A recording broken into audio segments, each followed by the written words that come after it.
আসসালামু আলাইকুম। আজকে আমরা আছি ট্রাম্প বিল্ডিংয়ে, এবং এটা হচ্ছে ট্রাম্প বিল্ডিংয়ের নিচের বেসমেন্টের অংশ, যে দ্য ভল্টস অ্যাট 41। তো এই জায়গাটা মূলত অনেক সিক্রেট একটা জায়গা ছিল। যখন ওয়ার্ল্ড ওয়ার হয় সেই সময়ে যারা আসলে বড় বড় বিজনেসম্যান আছে তাদেরকে রক্ষা করার জন্য আসলে বেসমেন্টে তাদের থাকার জায়গা করা হয়েছিল। এটা একটা ভল্ট, মানে যদি নিউক্লিয়ার অ্যাটাকও হয় সেক্ষেত্রেও যাতে যারা খুবই পাওয়ারফুল লোকজন আছে বা বিজনেসম্যান আছে তাদের রক্ষার জন্য এই অংশটা করা হয়েছিল। আমি এখন এই জায়গাটা একটু ঘুরে দেখবো।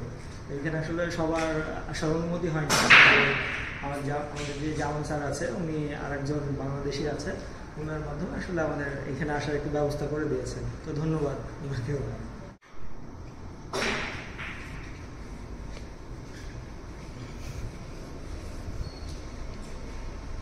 এটা সম্ভবত রিসিপশন ছিল, যে এখানে আসলে ভল্টে বিভিন্ন খাবার দাবার রাখা আছে। এটাও কিন্তু আমাদের পুরোটাই বেসমেন্টে অবস্থিত, যে এখানে শুধুমাত্র অথরাইজড পারসনরা আসতে পারবে। তো নিচে আমাদের আরও রুম আছে, ওইগুলোতে হয়তো আমাদের যাওয়ার অ্যাক্সেস নেই।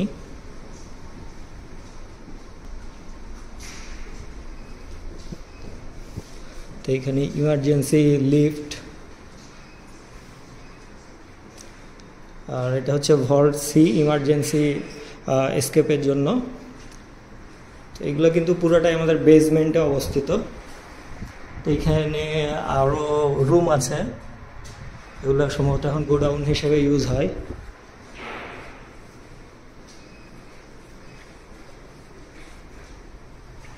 এই পাশে লিফট,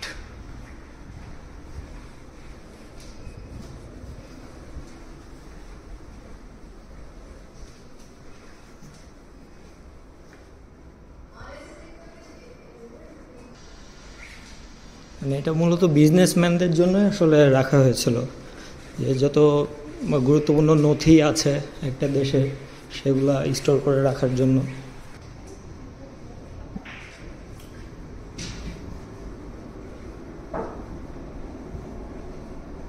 আর এখন আমরা যে রুমটা দেখছি, তো এইটা হচ্ছে মানে যারা একেবারে সর্বোচ্চ লেভেলের ভিআইপি তাদের জন্য, যে এখানে যে সুইচগুলো আছে পুরো রুম কন্ট্রোল করতে পারবে। যে যারা একেবারে সব থেকে গুরুত্বপূর্ণ, ওই জন্য আসলে এই রুমটার সাইজ কিন্তু একটু ছোট। এখানে বিভিন্ন ব্লু প্রিন্টস,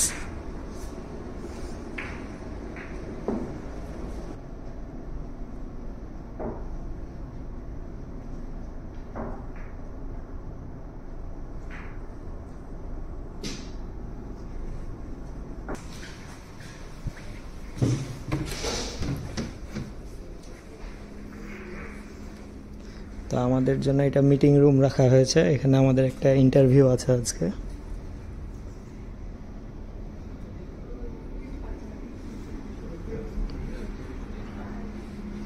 তো এইখানে আমরা যেই লকারগুলো দেখতে পাচ্ছি, এইগুলাতেই মূলত সব থেকে গুরুত্বপূর্ণ নথিগুলো থাকতো।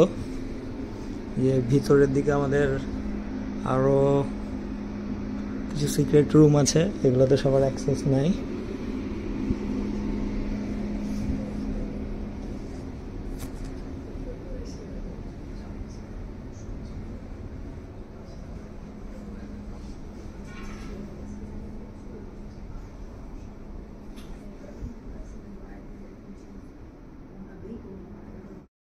এটা সম্ভবত ওয়াইন টেস্টিং রুম।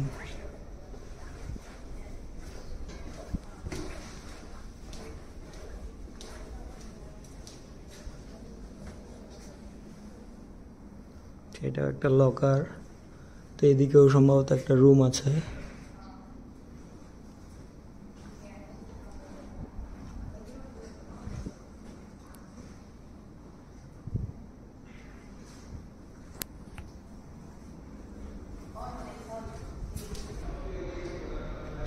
এইখানে একটা ক্যাফে, আর ওইদিকে আমাদের সিঁড়ি ছিল। আর এগুলো সম্ভবত আলাদা আলাদা room.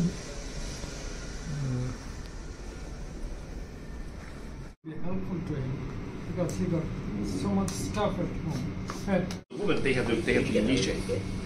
For men, you extend your head first. Hi, I'm Sam Buchanan. 好，先这样子。